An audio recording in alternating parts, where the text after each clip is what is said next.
দর্শক, নির্বাচনী প্রচারণার শেষ দিনে রাজধানীর বিভিন্ন এলাকার পথসভায় বক্তব্য রাখছেন বিএনপির চেয়ারম্যান তারেক রহমান। ঢাকা ৪ আসনের জুরাইন দয়াগঞ্জ এলাকায় বক্তব্য রাখছেন বিএনপি চেয়ারম্যান। সরাসরি চলে যাচ্ছে আমরা সেখানে।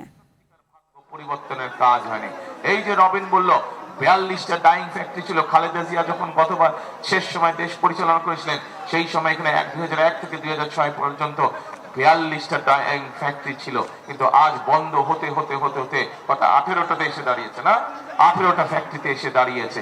কিন্তু ক্ষতি কাদের হয়েছে? ক্ষতি তো হয়েছে জনগণের, ক্ষতি হয়েছে এলাকার মানুষের। বহু মানুষ বেকার হয়ে গিয়েছে। এইগুলোকে আমাদের আবার চালু করতে হবে, মানুষের কর্মসংস্থানের ব্যবস্থা করতে হবে। প্রিয় ভাই বোনেরা, এই যে আপনারা একটু আগে রবিন বলেছে এখানে যে এলাকার মানুষের চিকিৎসার বড়, স্বাস্থ্য চিকিৎসার জন্য বিরাট একটি সমস্যা।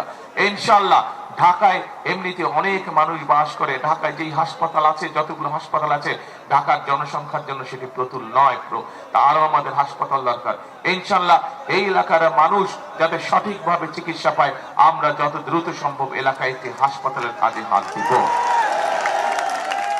প্রিয় ভাই বোনেরা, শুধু এই এলাকার মানুষের হাসপাতালের সমস্যাই নয় বা চিকিৎসার সমস্যা নয়, আমরা পরিকল্পনা গ্রহণ করেছি যে সমগ্র বাংলাদেশে, সেটি শহরে হোক সেটি গ্রামে হোক, খেটে খাওয়া, বিশেষ করে খেটে খাওয়া মানুষ যারা আছে, বিশেষ করে মা এবং বোনেরা এবং শিশুরা, তাদের কাছে আমরা ঘরে ঘরে চিকিৎসা সেবা পৌঁছে দিতে চাই।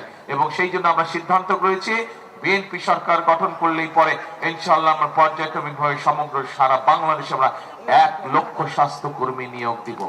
এই স্বাস্থ্যকর্মীরা ঘরে ঘরে যাবে, ঘরে ঘরে গিয়ে ছোটখাটো অসুখ বিসুখ যেগুলো ঘরে বসে চিকিৎসা দেওয়া যায়, সেই চিকিৎসা তারা মা বোনদেরকে দিবে, ছোট শিশুদেরকে তারা দিবে, যাতে তাদেরকে হাসপাতাল পর্যন্ত যেতে না হয়, ঘরে বসেই যাতে চিকিৎসা সুবিধা তারা পায়।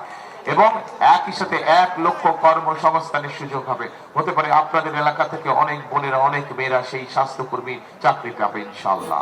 প্রিয় ভাই বোনেরা, দর্শক শুনছিলেন বিএনপি চেয়ারম্যান তারেক রহমানের বক্তব্যের অংশবিশেষ।